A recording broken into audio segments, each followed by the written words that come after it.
Okay, here we are, Romans 7, verses 14 through 25, very famous passage.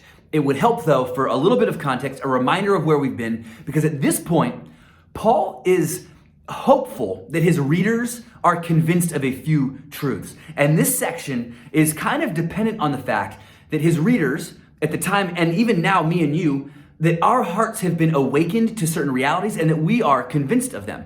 Namely, these 5 ideas. 1, that God brought into being for us a perfectly equitable and just reality, one that reflects his nature and reflects his glory. That's the first idea that Paul hopes we're convinced of. 2, that Jesus was the human manifestation of that equity and justice. That we know the perfect equity and justice of God by the life of Christ, the teachings of Christ, the being of Jesus. That's number 2. Number 3, that humanity, including me and including you, actually destroyed what God intended and created, because unlike Jesus, we failed to perfectly love God and love others.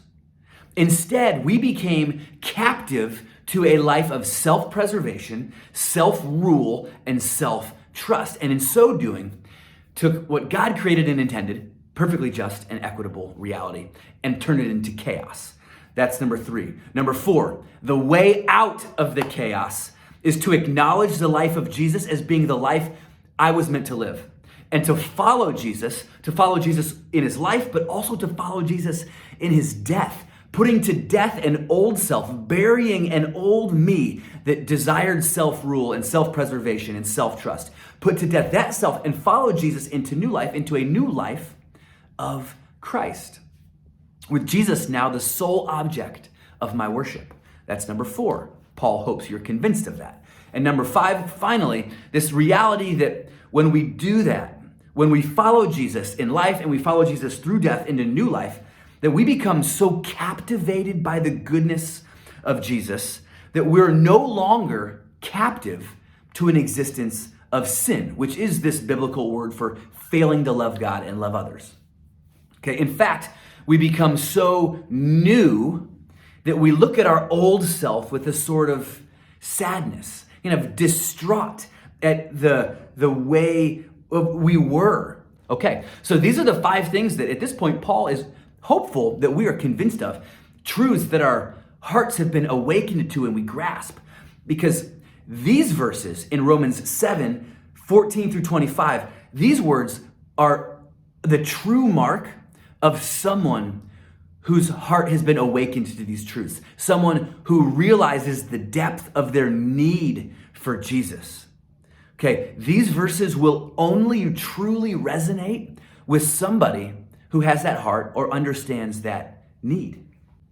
Like you can see the depth of Paul's understanding of his need for Jesus as he wraps up this section, the way that he ends it in verse 25. And while it seems dramatic because he's basically saying there's nothing good in me, the true power of his words come to light when we realize he's actually saying, no, in fact, anything good that comes out of me for the rest of my life can be attributed to Jesus' work in my heart.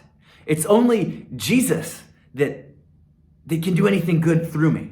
In essence, and this is really cool, Paul models some really healthy self-talk for us here. And look how humble and honest and freeing this self-talk is, because in essence, when Paul's confronted with his failure to love God and love others, with the sin in his life, when he's confronted with it, when it becomes real to him, this is what goes on inside his mind. Lord, I love you and I love your law. I hate what I just did. Who will free me? Who will deliver me?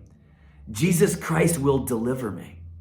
How wonderful is that as a reaction to sin in our life? Versus you think about this, somebody who is maybe unchanged by the person of Jesus, someone who has yet to recognize their captivity to sin and still believes that they're kind of okay. When they see what they would call in their life, they would call them mistakes, right?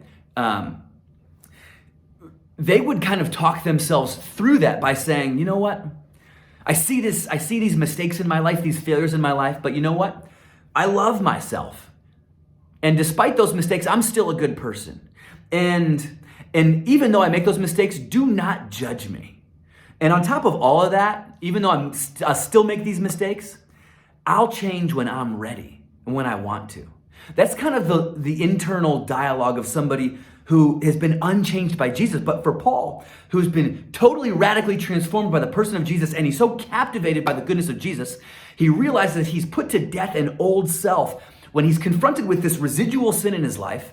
That when the instincts of the old self kind of resurface in his life, he goes right to, you know what, in the midst of it, I love you, Lord, and your law. I hate what I just did. Who will deliver me from this? Jesus Christ will deliver me. And that's really powerful and something that we can use as a model as we grow and as we move forward in our relationship with Jesus and our following of Jesus. Okay, and just like that, my 5 minutes are up, but that's okay. You have plenty to talk about. Your leaders have some great questions for you. Lean in. I love you guys. This is so important.